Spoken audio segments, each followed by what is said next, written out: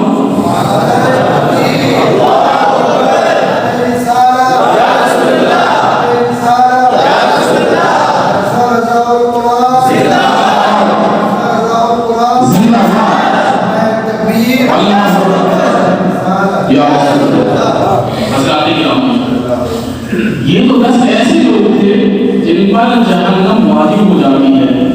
اور بھی عام سنیں, حافظ قرآن روایتوں میں آتا ہے کہ اپنی پشتوں میں, نسلوں میں, پیڑھیوں میں 7 پیڑھیوں کو بخشوائے گا. بلکہ یہ انعام اور یہ بخشش کا سلسلہ اللہ تبارک و تعالی کی رحمت و کرم پر موقوف ہوگا. ہو سکتا ہے وہ 7 کو بھی بخشوائے اور اللہ چاہے تو 70 کو بھی بخشوائے, 700 کو بھی بخشوائے. حضرات کرام, تو اسی لیے آپ جو ہے اپنے بچوں کو حفظ قرآن کے لیے ضرور نکالیں. آج مدرسوں کی طرف وہی بچہ آتا ہے جس کا باپ مشہور ہو یا عام زندگی گزار رہا ہو, وہی اسی کو شوق پیدا ہوتا ہے اور آتے ہیں امام صاحب کے پاس, امام صاحب ہمارے بچوں کو حافظ قرآن بنا دیجیے. حضرات لائق تحسین نہیں لکھا ہوں, لیکن جب سے قرآن مقدس نازل ہوا ہے بڑے بڑے صحابہ کرام جیسے ہی قرآن مقدس نازل ہوا, اللہ کے نبی کی بارگاہ میں کاتبان وحی قرآن مقدس کے لکھنے والے ہمیشہ موجود رہا کرتے تھے. وہ فوراً لکھ لیتے اور جیسے ہی کوئی آیت اللہ میں نبی صلی اللہ علیہ وسلم کے حضور مبارک سے واقع آتی, تمام صحابہ کرام جس کو وہ آیت سننے کو ملتی فوراً استعمال کر لیتا. قرآن مقدس کا چلن, پڑھنا, تلاوت مدینہ مبارکہ میں اتنی ہو گئی تھی کہ صحابہ کرام فرماتے ہیں کہ جب صبح کو نکلو مدینہ کی گلیوں میں یا شام کو مدینہ کی گلیوں میں نکلو, مدینہ کی گلیوں میں جب بھی نکلو ہمیشہ گنگناہٹ کی تلاوت قرآن کی آواز آتی ہے. حضرات گرامی, عرض کر رہا تھا صرف مشہوروں کا ہم نہیں تلاوت قرآن. میں اپنے وقت کے بہت عظیم بادشاہ حضرت سیدنا اورنگزیب عالمگیر علیہ السلام جنہوں نے ہندوستان میں کتنے سال حکومت کی؟ 50 سال. حضرات گرامی اور 50 سال حکومت کی، لیکن اب وہ انصاف کا یہ معاملہ تھا کہ پورے ہندوستان میں امن و شانتی قائم تھی. ہندوستان شروع سے ہمیشہ یہاں پر متعدد مذہب رہے، کس قسم کے مذہب رہے، ایک مذہب کبھی نہیں آیا. ہر مذہب کے ماننے والے تھے، لیکن سب مل جل کر کے امن و امان کے ساتھ رہا کرتے تھے. آج کل 10 سال کے لیے مل گیا تو پجامے سے باہر آ رہے، صبر ہی نہیں ہو رہا. لیکن انہوں نے 50 سال سے زائد ہندوستان کو حکومت کی. حضرات گرامی ایک مرتبہ وہ اپنے والد گرامی حضرت شاہ جہاں کے پاس گئے. یہ ہمارے بزرگ ہیں، ان کا نام رب سے لینا چاہیے. بادشاہ بھی تھے، آگے پسند بادشاہ ہیں. شاہ جہاں کے پاس گئے، اپنے دو بچوں کو لے کر گئے. کہا والد گرامی یہ آپ کے پوتے جو ہیں ان کو اللہ تبارک و تعالیٰ نے قرآن مقدس کی عظیم نعمت سے نواز دیا ہے اور یہ حافظ ہو چکے ہیں. خوش ہوئے اور خوش ہو کر کے اپنے دونوں نوازوں کو قریب کیا اور ان کی پیشانی کو چوما، گلے سے لگا، دعائیں کی. لیکن تھوڑی دیر کے بعد ان کے آنکھوں سے آنسو آ گئے. حضرت اورنگزیب علیہ السلام نے پوچھا والد گرامی بات کیا ہو گئی؟ فرمایا بیٹا یہ تو تمہارے بچے حافظ ہوئے ہیں نا، ہمیں تو اس کا ثواب تو ملے گا، اس کا اجر ملے گا، لیکن بیٹا تمہارے بچے حافظ ہوئے ہیں، قیامت میں تمہارے سر پر ڈال رکھا جائے گا، مجھے کیا ملے گا؟ حضرت اورنگزیب عالمگیر علیہ السلام کو یہ بات لگ گئی. ماہ رمضان مبارک شروع ہونے والا تھا.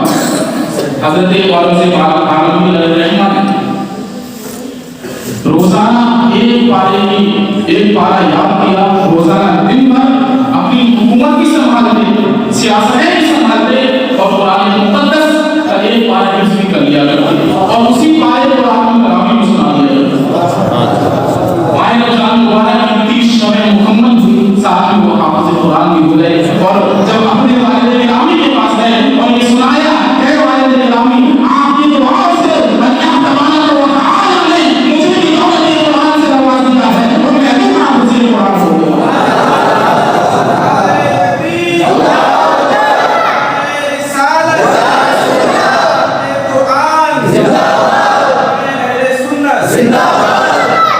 حضرات گرامی یہ قرآن مقدس کا معجزہ ہے کہ جو یاد ہو جاتا ہے ذہنوں میں محفوظ ہے. اللہ تبارک و تعالیٰ فرماتا ہے وَلَقَدْ يَسَّرْنَا الْقُرْآنَ، کہ ہم نے قرآن مقدس کو آسان کر دیا ہے. اور یہ قرآن مقدس کا حفظ ہونا یہ توفیق الہی سے ہوتا ہے، جس کو توفیق ملے. اب یہ نہیں کہ اگر بچہ ہی ہو تبھی حفظ کر پائے گا، ایسا نہیں ہے. جب اللہ تبارک و تعالیٰ توفیق دے دے تو عمر کی اس میں کوئی قید نہیں، بوڑھے بھی حفظ کر لیا کرتے ہیں. سناؤ اسی وقت کا بات ہے. مرشد گرامی حضور سیدی سرکار تاج الشریعہ علامہ احمد رضا خان رضوی نے آپ کے آخری وقت کا یہ عالم تھا کہ آپ کی آنکھوں سے روشنی چلی گئی کیونکہ باطن روشن تھا. اب ان آنکھوں کو جو ہے ظاہری نور کی ضرورت ہی نہیں تھی، آپ کی آنکھوں سے بینائی چلی گئی. عمر جو ہے 60 سے آگے چلے گئی، 60 سے اوپر ہو گئے. ذمہ داریاں آپ نے دیکھی ہوں گی کتنی تھی پورے ہندوستان کی، بلکہ اہل سنت والجماعت کا سارا بوجھ حضور الشریعہ علیہ السلام کے سر سوار پر تھا. ان تمام ذمہ داریوں کے باوجود ایسا ہی نہیں، اتنا ہی نہیں، حضرت جو ہے اپنی تمام ذمہ داریوں کو نبھاتے، ملت کی جو پریشانیاں تھی اس کو بھی پورا کرتے اور ساتھ میں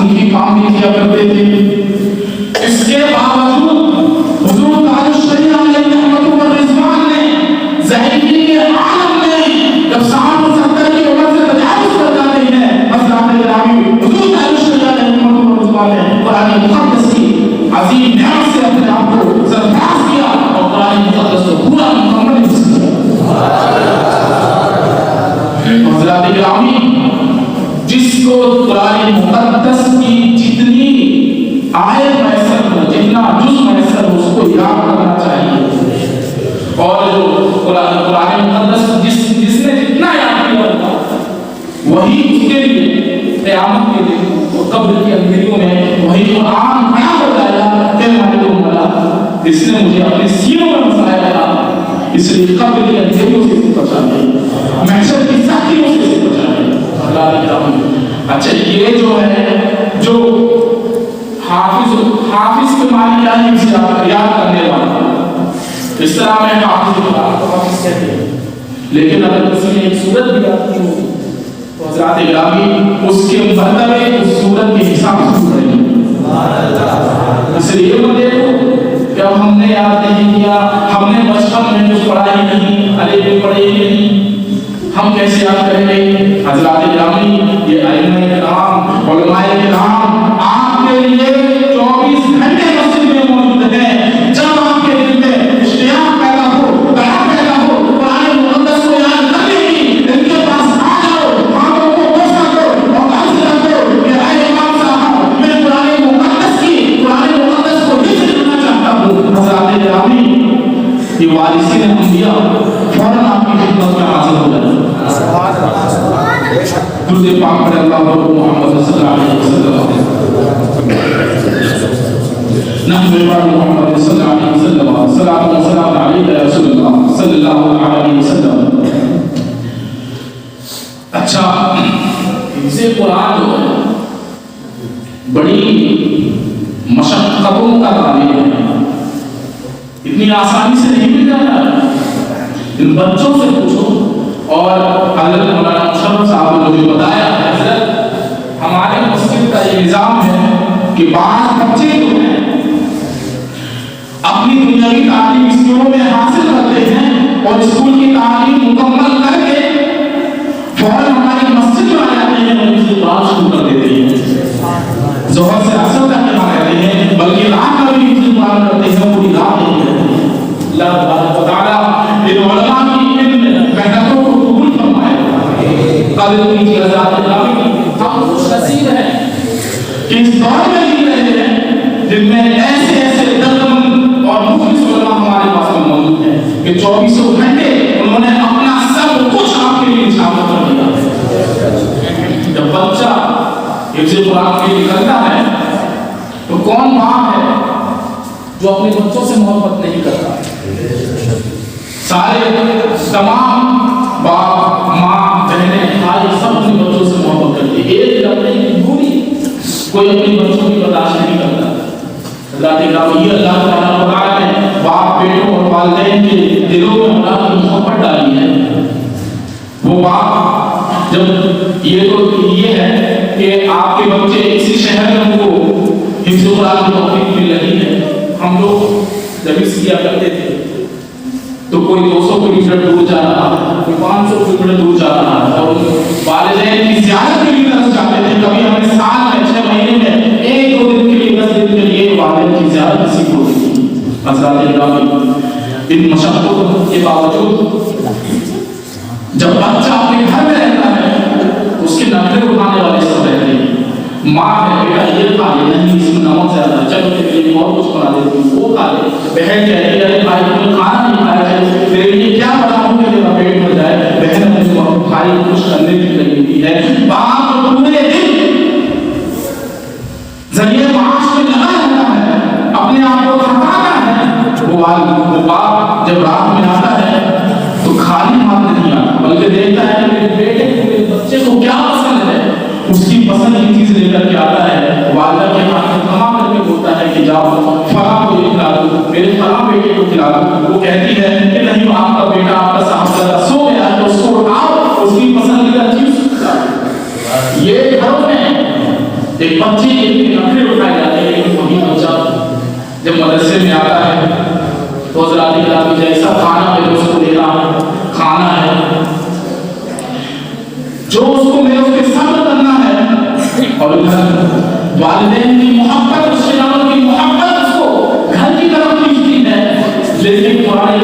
مجید کا اشتیاق اس کو مسجد میں مدرسے میں رو کے رکھتا حضرات کرام کس طرح جو ہے علماء حفاظ پیدا ہوتے ہیں یہ تو حافظ کی بات نہیں حافظ جو ہے 3 سال 4 سال اور 5 سال میں مکمل ہو جاتا ہے پھر بھی جو ہے اس کی تعلیم مکمل نہیں ہوئی اور اس کو پھر آگے قرآن کریم سیکھنا ہے اور آگے اللہ تعالیٰ توفیق دے تو اس کو عالم دین بھی بننا ہے حضرات گرامی اتنا مشقت بھرا سفر ایک عالم دین حافظ قرآن طے کرنا ہے اور اس کے عوض اللہ تبارک و تعالیٰ ضمانت لے لیتا ہے اے حافظ قرآن اے عالم دین تو نے میری راہ میں بہت پریشانیاں جھیلی ہیں اب جا جب میری فراغت ہو جائے تو منصب امامت کو سنبھالے اب لوگوں کی امام حضرات گرامی آپ حضرات جو ہے بہت خوش نصیب ہے کہ آپ اپنی مسجد میں تحفیظ قرآن کا ادارہ چلا رہے ہیں اللہ تبارک تعالیٰ اور توفیق دے آپ لوگوں کو آپ اس کو اور ترقی دے کر کے عالم دین حاصل کر رہے ہیں حضرات کرام درود پاک پر اللہ رب محمد صلی اللہ علیہ وسلم نحن عباد محمد صلی اللہ علیہ وسلم صلاۃ و سلام علیک یا رسول اللہ صلی اللہ تعالی علیہ وسلم حضرات اب آئیے شب معراج کے متعلق تھوڑی گفتگو کر لیں شب معراج اس میں 3 چیزیں عمومی طور پر ہوتی ہیں کہ معراج کیوں ہوئی فلسفہ کیا ہے حکمت کیا ہے کیسے ہوئی اور کس کی معراج میں کیا کیا واقعات رونما ہوئی درپیش آئے اور ان موضوعات پہ اگر گفتگو کی جائے تو شاید یہ گفتگو صبح بھی ہو جائے سورج شروع ہو جائے اور ہماری گفتگو مکمل نہ ہو آئیے مختصر سے انداز میں اس گفتگو کو سماعت فرماتے ہیں درود پاک پر اللہ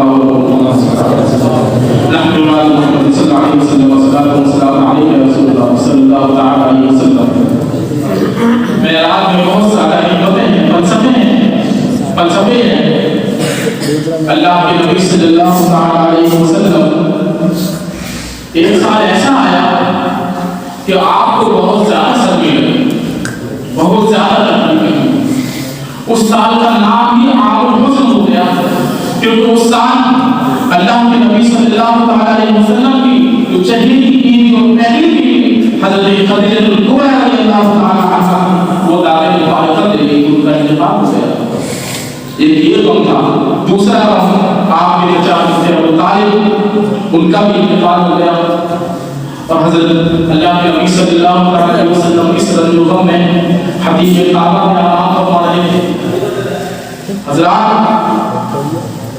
ہم اپنا ہاتھ دیکھیں کہ جب ہم میں سے کوئی غمگین ہوتا ہے رنجیدہ ہوتا ہے تو ایک بھائی دوسروں سے کیا کہتا ہے مثال کے طور پر مولانا صاحب کو دیکھا ان کے چاہنے والے نے کہ حضرت کا چہرہ تھوڑی افسردہ لگ رہا ہے غمگین لگ رہا ہے تو حضرت سے کہتا حضرت آئیے آپ کو تھوڑی گھما لوں اب مولانا صاحب نے ان کو گھومنے کے لیے کیا چاہیے اللہ والے ہیں یہ بازاروں میں جائیں گے نہیں تو کہتے ہیں چلو ٹھیک ہے دہلی کے امام صاحب ہیں حضرت محبوب الہی کا دربار یہیں پاس میں ہے چلو محبوب الہی کی بارگاہ میں حاضری دے دیتے ہیں محبوب الہی کی بارگاہ میں حاضری دینے کے بعد میں حضرت خواجہ قطب الدین بختیار کاکی علیہ الرحمہ کی بارگاہ میں حاضر ہو جاتے ہیں امام صاحب کا دل فریش کیوں ان کو گھومنے کو مل گیا اور ان کی جو رضا ہے اولیاء کرام کی جو حرامیت کی رضائیں ہیں انہوں نے حاصل کرنے کی طبیعت صحیح ہو گئی لیکن اللہ کے نبی صلی اللہ علیہ وسلم جب غمگین ہوئے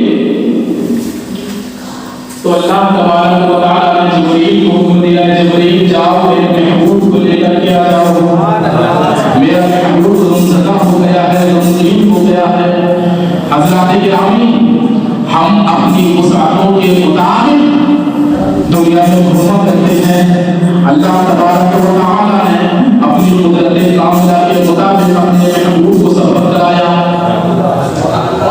اور ایک تو یہ حکمت یہ ہوئی اس واقعے کو ہم مکمل کریں گے دوسری کئی حکمتیں ہیں. دوسری حکمت یہ آئیے آپ کو مکتب میں لے چلتا ہوں. مکتب کی تعلیم جب چھوٹے چھوٹے رہتے ہیں تو مسجد میں مکاتب چلتے ہیں، وہاں پر ائمہ حضرات مولانا کرام علماء کرام بچوں کو دینی تعلیم دیتے ہیں. سب سے پہلے ان کو بسم اللہ شریف ہوتی ہے، بسم اللہ کے بعد میں کلمہ طیبہ یاد کرایا جاتا ہے. کلمہ طیبہ کے بعد میں دوسرا کلمہ آتا ہے کلمہ شہادت. اب بتائیے مکتب میں سب نے یاد کیا ہوگا کلمہ شہادت.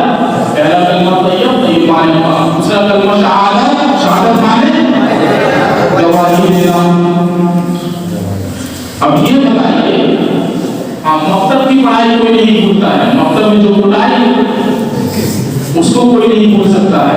ہمیں یاد ہے کہ ہم والدین کا یہ عالم تھا اس ٹائم میں کہ مکتب میں داخل کراتے تھے اور داخلے کے ساتھ میں ایک ان کا جملہ تھا، وہ سب کو یاد ہوگا کہ امام صاحب یہ بچہ لو اور گوشت کو تمہارا ہڈی میں لے لینا. امام صاحب کی ہینڈ کی آزاد. بچہ بیٹھا پڑھتے پڑھتے ادھر ادھر دماغ چلا گیا، اس کو مدرسہ کا ہونے کے بعد وہاں جاؤں گا یہاں جاؤں گا. امام صاحب نے دیکھا اچھا پڑھی رہا ہے یہ اللہ، اس کے دماغ کے سارے سبق کھل گئے.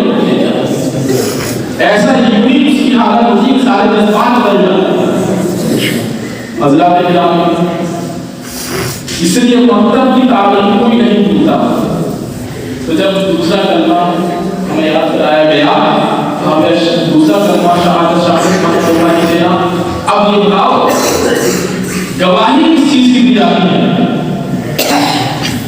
جو چیز سامنے جو واردات انسان سامنے دیکھتا ہے اسی کی گواہی دی جاتی ہے.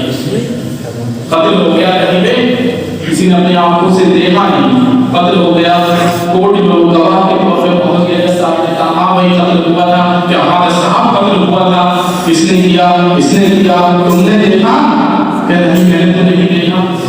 تو پھر گواہی دینے کیسے آتے ہیں؟ شہادت کے لیے ضروری ہے کہ موجود ہو. اب بتائیے ہم نے جو گواہیاں دی ہیں اشہد ان لا الہ الا اللہ، میں گواہی دیتا ہوں کہ اللہ کے سوا کوئی معبود نہیں، اور پھر ہم نے اللہ کو دیکھا نہیں. چلیے بہت سی چیزیں دنیا میں ہیں جو ایمان جو ہے وہ اس میں بٹا ہوا ہے. یہ موت سے پہلے کی گواہی، بہت سی چیزیں ایسی ہیں جن کی موت سے پہلے کی گواہی دی جاتی ہیں، بہت سی چیزیں ایسی ہیں جو مرنے کے بعد رونما ہوں گی، جیسے قبر کے متعلق والبعث بعد الموت، یعنی مرنے کے بعد دوبارہ اٹھائے جانے کے متعلق یہ حساب و کتاب ہوگا، میزان ہوگا. تو یہ ساری چیزیں ہم دیکھ ہی نہیں سکتے، پھر گواہی کس چیز کی؟ تو حضرات گرامی ہماری جو گواہی ہے وہ شہادت علی الشہادہ ہے. ہماری گواہی ہمارے دیکھنے کے اعتبار سے نہیں ہے، بلکہ اللہ تبارک و تعالی نے اپنے پیارے نبی سرکار عالم صلی اللہ علیہ وسلم کو اپنا جلوہ دکھا دیا کہ محمد مجھے دیکھ لو، مجھے دیکھنے کے بعد میں اپنی امت کو خبر دے دینا کہ اللہ تبارک و تعالی موجود ہے. میں نے اپنی آنکھوں سے اللہ کو دیکھا ہے، اس لیے اللہ کی عنایت پر گواہ ہو جاؤ. حضرات گرامی اللہ تبارک و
کہہ رہے ہیں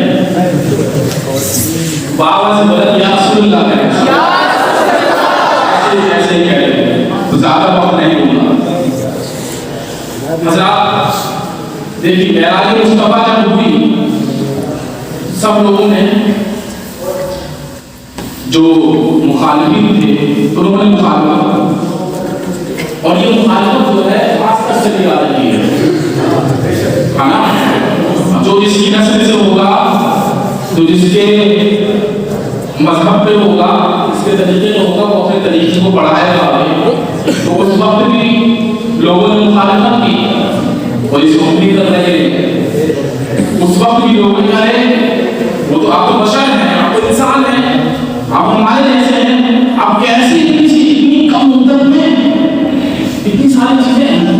آپ جو ہے مسجد حرام سے مسجد اقصی تک گئے اتنی دور اور آپ کی جو الٹی نکلی گئی بستر گرم رہا وضو کا پانی بہتا رہا اتنی کم مدت میں کیونکہ انہوں نے اپنے جیسا بشر مانا تھا. تو آج بھی ایسے لوگ پائے جاتے ہیں. ایک مولانا اب وہ ان کے مولانا ان کے سردار کھڑے ہوئے تقریر کرنے کے کہنے لگے دیکھو اپنے لوگوں کو سمجھا رہے ہیں دیکھو یہ جو روشنی دیکھ رہے ہیں کیا ہے روشنی کو عربی میں کہتے ہیں نور. یہ نور ہے کہاں یہ نور ہے اب بتاؤ جب یہ نور ہے تو یہ کھانا کھاتا ہے پانی پیتا ہے اس کی شادی بیاہ ہوتی ہے اس کے بچے ہوتے ہیں. لوگوں نے کہا کہ نہیں حضرت یہ تو نور ہے نور کہاں کچھ کھاتا پیتا ہے نور کہاں شادی بیاہ کرتا ہے نور کی کہاں اولادیں ہوتی ہیں. تو بتائیے اس نے کہا بتائیے اللہ کے نبی صلی اللہ علیہ وسلم کھاتے بھی تھے پیتے بھی تھے آپ کی شادی بیاہ بھی ہوتی تھی آپ کے بچے بھی تھے تو اللہ کے نبی کیسے نور ہو گئے. اس نے یہ کہہ کر کے گمراہ کر دیا. لیکن حضرات گرامی انہوں نے مصطفیٰ جان رحمت کی زندگی کے آپ کی ذات مبارک کے صرف ایک پہلو کو دیکھا ہے. اللہ تبارک و تعالیٰ نے ذات مصطفیٰ کو تین حیثیتیں عطا فرمائی. پہلی حیثیت بشریت مصطفیٰ. اللہ کے نبی صلی اللہ علیہ وسلم بشر ہیں انسان ہیں اور قرآن مقدس میں لکھی ہے قل انما انا بشر مثلکم کہ میں کو فرما دیجیے کہ میں تمہارے جیسا بشر ہوں اور بشریت مصطفیٰ سے کوئی انکار نہیں کر سکتا. جو مصطفیٰ کے بشر ہونے کا انکار کرے وہ ایمان سے خارج ہو جائے گا. کیونکہ قرآن مقدس میں اللہ کے نبی صلی اللہ علیہ وسلم کو بشر کہا گیا اور قرآن مقدس کے ایک حرف ایک لفظ پر ایمان لانا والی ضروری ہے. اگر ایک لفظ پر کسی کا ایمان نہیں تو وہ مسلمان نہیں ہے. قرآن مقدس نے کہہ دیا آپ بشر ہیں تو اللہ کے نبی صلی اللہ علیہ وسلم کو بشر ماننا ضروری ہے. تو پہلی حیثیت نبی ہے وہ ہے بشریت محمدی بشریت مصطفیٰ اور قرآن مقدس میں بھی آ گیا. اور دوسری حیثیت نور محمدی نورانیت مصطفیٰ. قرآن مقدس میں بھی اس کا ثبوت ہے. قرآن مقدس میں جاءکم من اللہ نور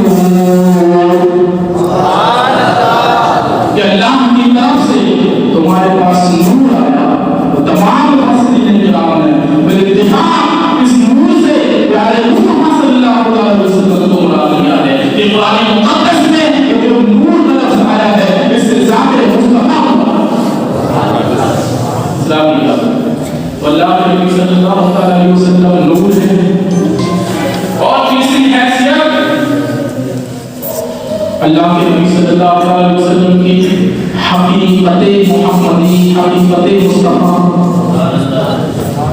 حدیث میں اس کا بھی ذکر ملتا ہے. اللہ کے نبی صلی اللہ علیہ وسلم ایک مرتبہ حضرت ابو بکر صدیق رضی اللہ عنہ سے فرماتے ہیں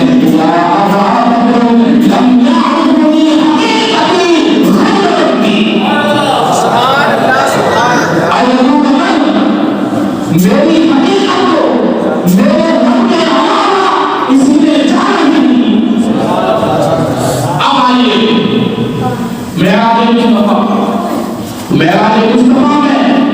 اللہ کے نبی صلی اللہ علیہ وسلم کی یہ ساری حیثیتیں جلوہ گر ہیں. اللہ کے نبی صلی اللہ علیہ وسلم زمین کا سفر کرتے ہیں مسجد حرام سے مسجد اقصی تک. تو بشر ہے اس لیے انسان ہے زمین کا سفر کر رہے ہیں. اور اللہ کے نبی صلی اللہ علیہ وسلم نے وہاں پر تمام نبیوں کی امامت فرمائی. یہاں پر بشریت مصطفیٰ کا جلوہ ہے. اللہ کے نبی صلی اللہ علیہ وسلم کی تمام آیات مبارکہ اللہ کے نبی صلی اللہ علیہ وسلم نکاح فرما رہے ہیں. نکاح فرمانے کے بعد میں آپ کی اولادیں ہو رہی ہیں. اللہ کے نبی صلی اللہ علیہ وسلم کھانا تناول فرماتے ہیں, پانی پیتے ہیں, سوتے ہیں, جاگتے ہیں, اٹھتے ہیں, بیٹھتے ہیں, چلتے ہیں, گھومتے ہیں. یہ تمام بشریت مصطفیٰ کی جلوہ گاہ ہے.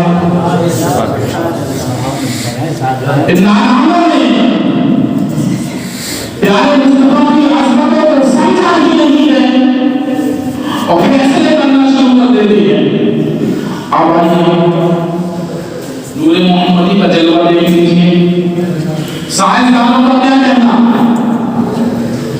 کہ اس زمین کو چھوڑ کر اوپر جائیں گے ہم تقریباً 400 کلومیٹر دور, تو یہاں پر ایک لیئر لگی ہوئی ہے, زمین کو گھیرے ہوئی ہے, ایک لیئر ہے. اس کے اوپر جائیں گے تو پھر کوئی انسان اس کے اوپر جا ہی نہیں سکتا, کیونکہ وہاں پر کئی طبقے آتے ہیں. طبقہ زمبریہ ہے, یعنی وہاں پر کوئی انسان پہنچتا ہے تو جم جاتا ہے. وہاں پر بہت ہی فرق ہے, جیسے ہی جائے گا ویسے ہی جم جائے گا. اگر اس کو بھی انسان نے پار کر لیا تو یہ طبقہ ناریہ ہے, یعنی آپ وہاں پر جائے گا تو انسان جل کر کے خاک ہو جائے گا.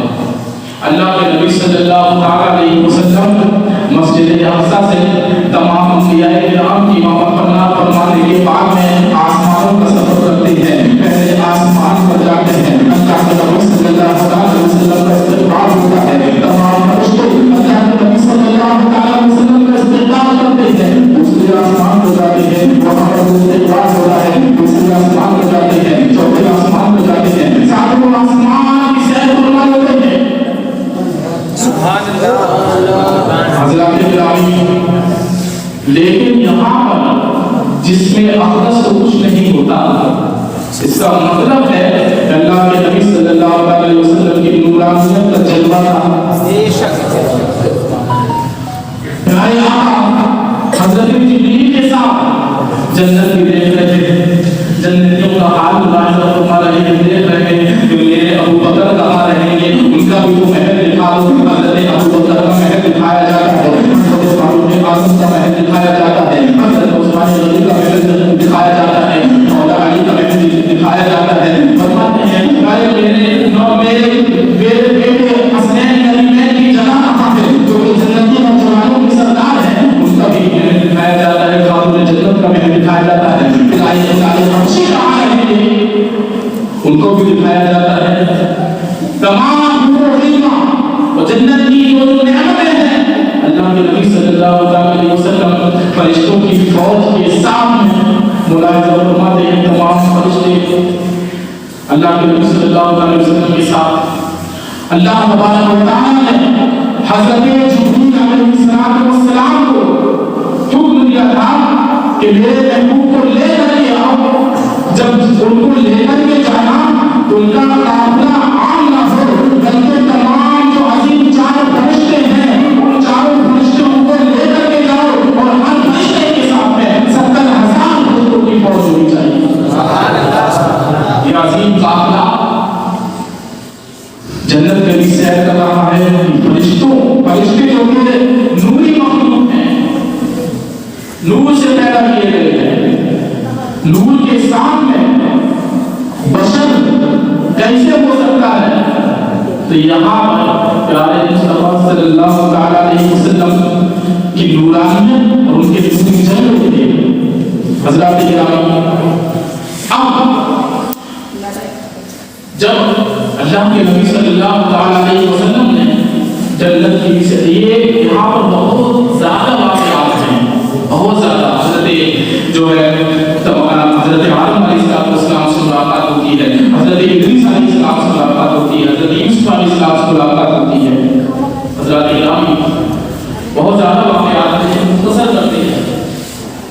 نبی صلی اللہ علیہ وسلم اب آسمانوں کی سیر فرما کر سدرۃ المنتہا پر پہنچے. اب جبرائیل جب کہتے ہیں اللہ نے نبی کو فرمایا اے جبرائیل چلو آگے بڑھو. کہا یا رسول اللہ اب میں آگے نہیں بڑھ سکتا. کیوں؟ حدیث شریف میں ہے لو تناولت انملۃ احترقت کہ اگر میں انگلی کے ایک پھول کے برابر بھی آگے بڑھا تو میں جل جاؤں گا. تجلیے باری الہ باری اعلیٰ میں برداشت نہیں کر سکتا. فروغ تجلی بسوزت قلم کہ تجلی کی فروغ سے یا رسول اللہ میرے پر جل جائے گی. آپ جائیے یہاں پہ جو ایک بہت بڑا ہنگامہ دل یمان نے برپا کر رکھا ہے مصطفیٰ جان رحمت کو اپنے جیسا کہنے کی انہوں نے ضد پکڑ رکھی ہے. آئیے حضرت جبرائیل علیہ السلام کا عقیدہ ملاحظہ کرنا.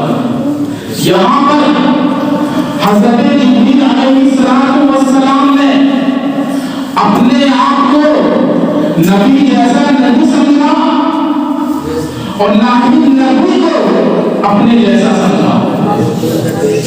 اگر نبی کو اپنے جیسا سمجھتے تو کہتے یا رسول اللہ جب آپ آگے بڑھ سکتے ہیں تو میں بھی چلوں گا. حضرت سید الملائکہ کا یہ عقیدہ ہے کہ نبی ہمارے جیسے نہیں اور یہ بھی عقیدہ نبی میں نبی کے جیسا نہیں. جب نبی جا سکتے ہیں تو میں بھی جاؤں گا. اللہ کے حضرت جبرائیل علیہ السلام نے فرمایا یا رسول اللہ آپ تشریف لے جائیے. تو یہاں پر پیارے مصطفیٰ نے فرمایا جبرائیل حل لک حاجہ کیا آپ کو میری مجھ سے کوئی ضرورت ہے؟ کوئی ایسا پیغام کو چاہتے ہو ایسے موقع پر جبرائیل آپ جو ہے میرے دوست رہے ہیں ایک میرے قریب رہے ہیں محبوب رہے ہیں. آپ زمین کے سفر میں میرے ساتھ میں تھے جنت کے سفر میں میرے ساتھ میں تھے آسمانوں کے سفر میں بھی ساتھ میں تھے. آج مجھے اللہ تبارک و تعالیٰ کا قرب خاص عطا ہو رہا ہے. کہو اگر تمہیں کوئی ضرورت ہے تو تمہاری ضرورت پوری کر دی جائے کیونکہ تم نے بھی میرے دادا حضرت ابراہیم سے کہا تھا جب ان کو آگ میں ڈالا جاتا تھا تم نے کہا تھا میرے دادا حضرت ابراہیم سے اے ابراہیم تمہیں کوئی ضرورت ہو تو بتاؤ. آج میں اپنے دادا کا صدا کر دیتا ہوں جبرائیل اگر تمہیں کوئی ضرورت ہو تو بتاؤ. اب جبرائیل محبت فرماتے ہیں پیارے آقا سے کیونکہ وہ محبوب رب العالمین ہیں.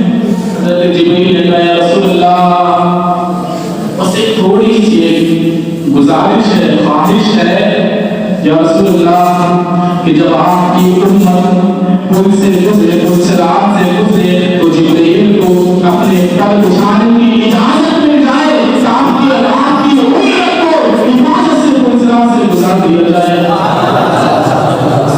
اب یہاں پر وجدان رضا وجدان اعلیٰ حضرت دیکھیے اعلیٰ حضرت نے کہا یا رسول اللہ ہم کو غلام آپ کے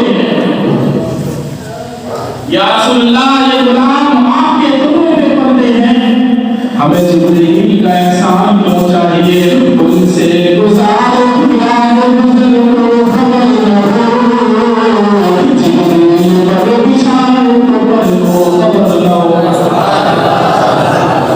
حضرات گرامی اللہ کے نبی صلی اللہ علیہ وسلم آگے بڑھتے ہیں تو اللہ تبارک و تعالی نے سدرۃ المنتہا سے 70,000 پردے وہاں پر لٹکے ہوئے تھے اور ایک پردے کی موٹائی صرف موٹائی 70,000 سال کے مسافت کے برابر تھی. اس کے بعد میں ایک پردے اور دوسرے پردے کے درمیان جو فاصلہ تھا وہ 70,000 سال کی مسافت کے برابر تھا. اللہ کے نبی صلی اللہ علیہ وسلم آگے بڑھتے رہتے ہیں آواز آتی ہے خود یا محمد اے محمد قریب ہوتے جاؤ اے محمد قریب ہوتے جاؤ. حضرات گرامی تمام فرشتے تمام پردے ہٹا دیے گئے. اللہ کے نبی صلی اللہ علیہ وسلم کتنے قریب کتاب مقدس کہتا ہے فَقَالَ قَابَ قَوْسَيْنِ أَوْ أَدْنَىٰ کہ رب تبارک و تعالی اور ذات مصطفیٰ کے درمیان فاصلہ صرف 2 قوس کے برابر تھا. قوس کہتے ہیں دھنس کو جو 2 یا 3 گز کا ہوتا ہے, اتنا ہی فاصلہ تھا. حضرت گرامی محمد اللہ کے نبی صلی اللہ علیہ وسلم کو جو کچھ بہت کچھ عطا ہوا اس تو احکام ہے جو ہمیں پتہ ہے. جیسے اللہ تبارک و تعالی ہے ہم غلاموں کے لیے پیارے مصطفیٰ کو نماز کا تحفہ عطا کیا اور فرمایا اے نبی ہم نے تمہیں تو معراج عطا کر دی لیکن تمہاری امت اگر نماز پڑھے گی تو الصلاۃ معراج المؤمنین. نماز جو ہے مومنوں کی معراج ہے. حضرت گرامی اللہ کے نبی صلی اللہ علیہ وسلم کو پہلے 50 وقت کی نماز ادا ہوئی, اس کے بعد 50 وقت کی نماز لے کر کے آئے. بیچ میں حضرت موسیٰ علیہ السلام مل رہے, چہرے مصطفیٰ کا دیدار ہوا تو جو ان کو جو چل گئے وہ دور بنا دیکھ سکے وہ عرش معلیٰ پر دیکھ لیتے ہیں, وہ حضرت موسیٰ علیہ السلام آسمان میں دیکھ لیتے ہیں. کہا ہے مصطفیٰ اللہ کے یہ آپ کی امت جو ہے 50 نمازوں کو برداشت نہیں کر پائے گی, ادا نہیں کر پائے گی, کیونکہ میں یہ ساری چیزیں بنی اسرائیل پر آزما چکا ہوں, کچھ کم کروائیں گے. حضرت اللہ کے نبی صلی اللہ علیہ وسلم پھر گئے, پھر 5 کم ہوئی 45 ہوئی, پھر انہوں نے کہا نہیں یہ بھی کم ہے, پھر گئے 40 ہوئی, 5 کرتے ہوئے 10 مرتبہ اللہ کے نبی صلی اللہ علیہ وسلم کا جانا آنا ہوا. 9 مرتبہ اللہ کے نبی صلی اللہ علیہ وسلم کا آنا جانا ہوا. تو میرے ذہن میں آپ کے تصور میں خیال آیا, میں نے کہا اے کلیم اللہ آپ نے ایک ہی بار میں کیوں نہیں کہا کہ صرف 5 وقت کی نمازیں فرض کروائیے, تو یہ آنا جانا نہ ہوتا. حضرات گرامی تو آواز آئی, ذہن میں جواب آیا کہ اللہ کے نبی صلی اللہ علیہ وسلم کا بار بار جانا اور آنا اور ان کے چہرے مبارک پر تجلیات الہی کا پڑھنا, یہ جو لذت تھی اگر میں ایک بار میں بول دیتا جن لذتوں سے محروم ہوا. اعلیٰ حضرت فرماتے ہیں اور کوئی غیر کیا تم سے